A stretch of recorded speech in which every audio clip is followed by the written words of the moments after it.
Post 2, l'immoralité sexuelle et la sexualité.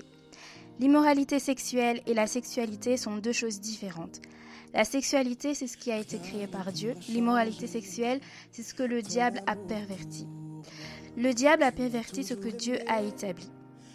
Il a mis le voile dans les yeux des personnes et de la société, et en le faisant croire que c'est leur identité, en faisant que le cadre de Dieu qui a été établi était mauvais, et que ce que lui envisageait était vrai, et que c'était tout simplement la liberté, et que le cadre de Dieu était la prison.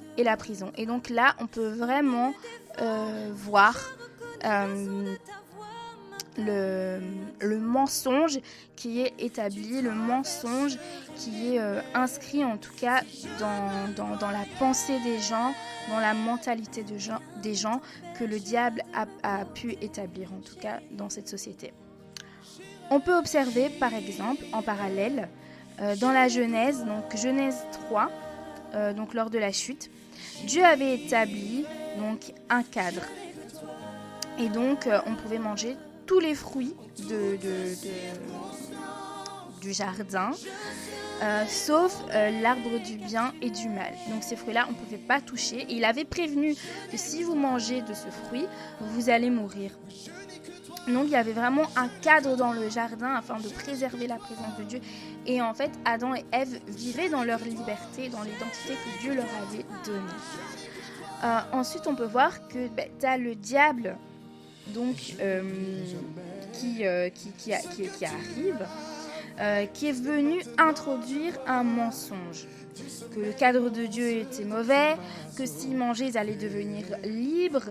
Donc on peut observer que le diable s'attaque directement en fait à leur identité, alors que, parce que le diable leur dit qu'ils allaient devenir comme de Dieu, alors qu'ils ont été créés à l'image de Dieu.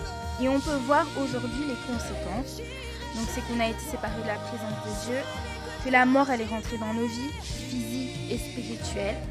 Mais heureusement, Dieu est amour et miséricordieux. Par le sacrifice de Jésus, on a pu vraiment rétablir cette relation entre Dieu et l'humain, et aujourd'hui en tout cas la vie éternelle.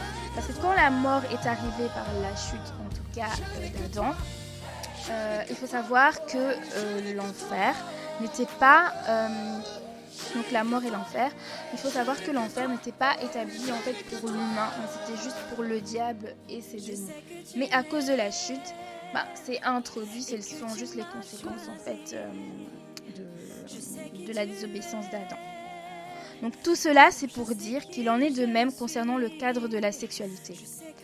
Donc Dieu a évidemment établi un cadre qui est le cadre du mariage, qui est un cadre de sécurité, en tout cas selon Dieu. Et hors ce cadre, si nous faisons hors ce cadre, si nous avons des rapports sexuels hors ce cadre, nous tombons dans l'immoralité sexuelle. Donc c'est tout ce qui concerne la fornication ou l'impudicité, etc., etc., etc. Tout cela a des conséquences aujourd'hui. Donc la peur de l'abandon, le rejet, la trahison, les maladies, le manque d'estime de soi, la dépression, l'addiction. Il y a aussi par exemple pour les personnes qui sont en tout cas qui regardent, qui sont exposées à la pornographie. Aussi, il faut le dire, qui peuvent tomber par ces images qui sont exposées. En tout cas, il y a 1% de la population qui ne connaît pas la différence entre la fiction et la réalité, qui peut tomber dans les agressions sexuelles ou dans les viols, ou bien tout simplement des personnes qui ont été abusées, qui reproduisent ce qu'elles ont vécu, parce que elles reproduisent en fonction du trauma et que c'est un mécanisme qu'elles ont introduit. Et tout ça, en fait, c'est dû à quoi ?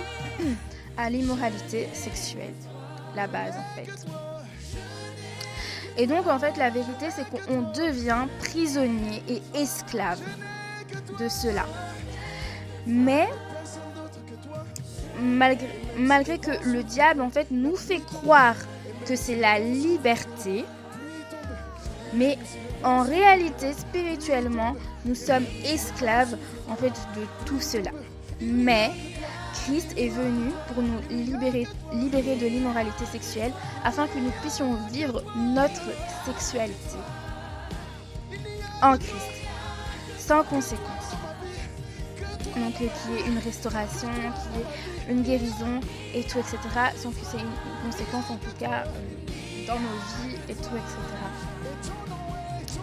Donc c'est pour ça que le cadre de Dieu nous a été donné, c'est pour que nous puissions aussi dans la sexualité vivre en fait notre liberté. Et je tiens à préciser que la sexualité, en tout cas, elle est propre à chaque couple. Donc ça regarde le couple et Dieu, et on est tous différents, et donc ce ne sera pas la même chose avec n'importe quel couple. Donc on ne peut pas dire ce qu'on peut ou ce qu'on ne peut pas faire et tout, etc. C'est vraiment genre un triangle avec le Saint-Esprit et le couple, parce que nous sommes tous différents et toute notre sexualité est différente et elle est vraiment très personnelle et c'est vraiment très propre à chaque couple. Donc voilà. Bisous, à bientôt.